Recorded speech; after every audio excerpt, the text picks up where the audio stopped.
Достар, сәлем.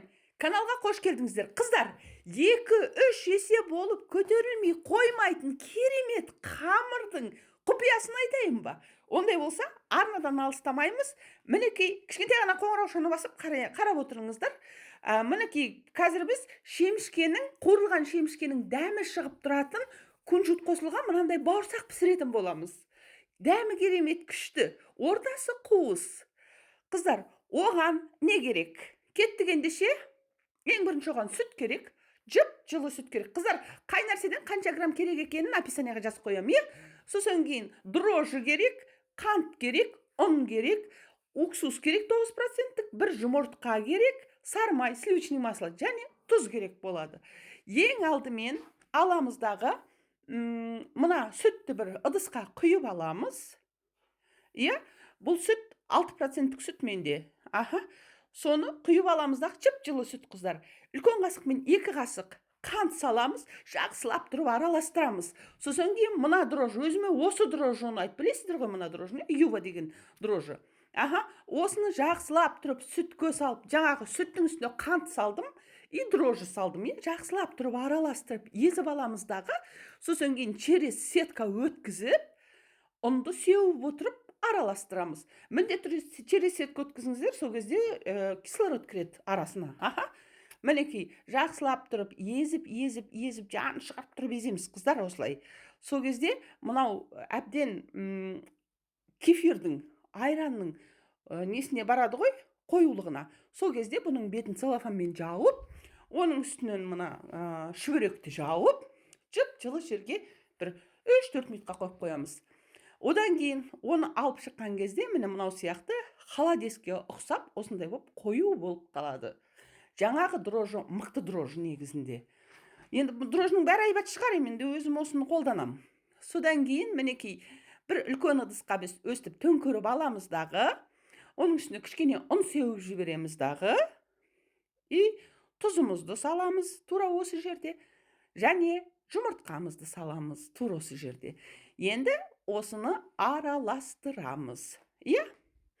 Мінекей осылай араластырып отырып, кішкене қоюлатамыз.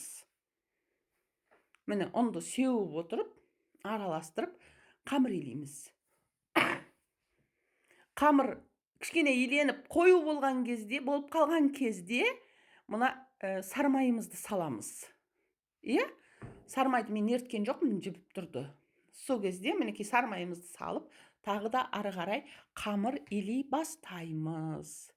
Енді кішкене әбден қоюлау болдау деген кезде үлкен қасықпен 1 қасық 9%-тік уксусты құйып жібереміз. Қыздар, мынау үлкен құпия. Иә, мінекей уксусты құйып жібердім, тағы да араластырдым. Әбден қою болып, қолға жабыспайтындай болған кезде, иә, көп илейміз қамырды, қыздар.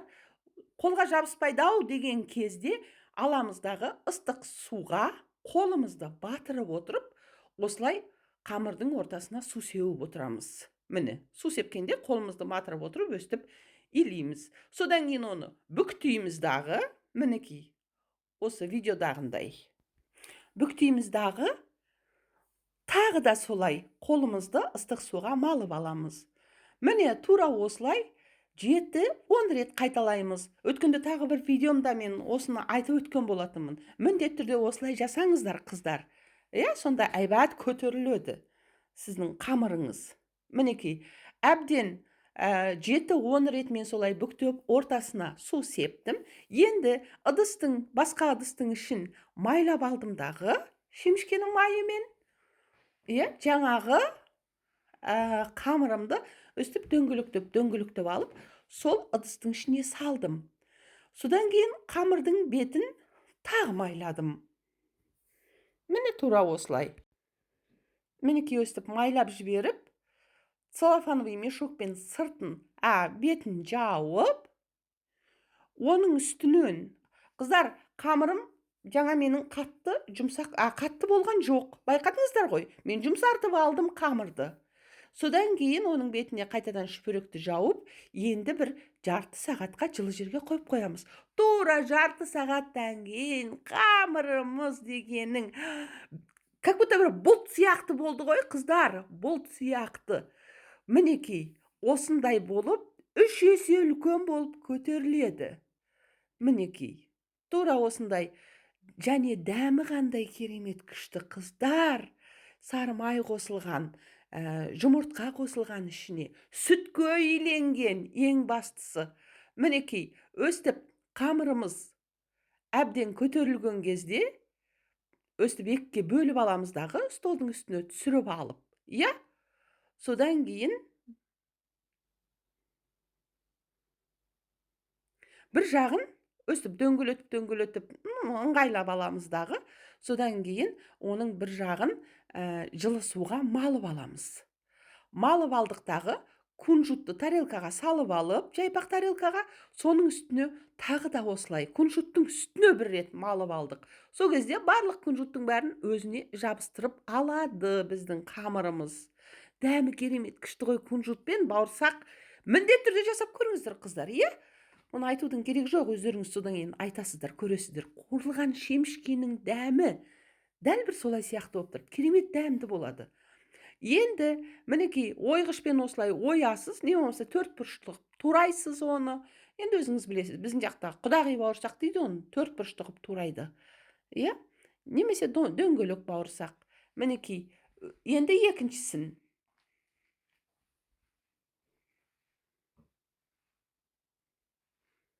Суға малдым. Кунжутқа малдым. Енді оқтаумен жаямын. Жайғанда бармақтың қалыңдығындай етіп жайыңыздар. Мына кіші бармақ бар ғой? Иә, сол бармақтың қалыңдығындай етіп жайыңыздар. Содан кейін осылай ойып, мінекей. Осы рецептпен тоже істеп көріңіздер, ұнайды сіздерге. Мінекей, мына менің бауырсағым шамамен бір 15 минуттай тынды. Өстіп тындырып қойып қойыңыздар, бетін жауып, иә? Сосын кейін бір 10-15 минут тынды ғой, тынды. Тынған кезде кішкене көтерілді, жайылды деген сияқты. Дем алды. Иә, қамыр дем алды. Енді бұны өте нәзік, қыздар, қолдарыңызға кішкене ұстасаңыздар, умаждалып қалады. Сондықтан да осындай бір тақтайға өстіп нетіп алыңыздар, салып алыңыздар да, сөйтіп барып, газдың қасына апарғанға дейін. Әйтпесе қолмен апарғанға дейін ол нетіп қалады, умаждалып қалады. Мінекей, газдың қасына апарып алдым, сұйық майымды қойып қойдым. Мінекей, сұйық майдың қайнамағанын көріп жатырмын. Кішкентай ғана қамырды салып жіберіп, қайнаған екен. Міне, енді өстіп пісіреміз. Қыздар, кішкентай ғана қоңыраушаны баса кетіңіздер, арнаға жазыла кетіңіздер. Болашақта әлі де қаншама тамақтардың, салаттардың деген сияқты рецептерін барлығын сіздермен бірге жасайтын боламыз, қыздар. Мінекей, кішкене қызартыңқырап пісірдім. Мен, қыздар, оны өздеріңіз білесіздер. Сарғыш болып тұрса, сарғыш болып тұрсын. Қызартам десеңіздер, бауырсақты қызартып жіберіңіздер. Енді ол әркімнің өз несі, өзіне ұнауы бойынша. Мінекей, мынандай бауырсақ болып шыға келді.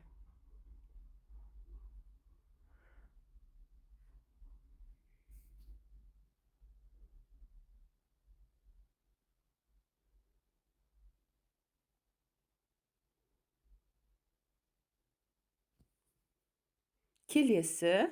Қыздар, 3 рет пісіргеннен кейін, 3 портиядан кейін жаңағы кунжутты сүзіп алып тастаңыздар. Кунжуттар қалып қояды ғой, соны сүзіп алып тастаңыздар.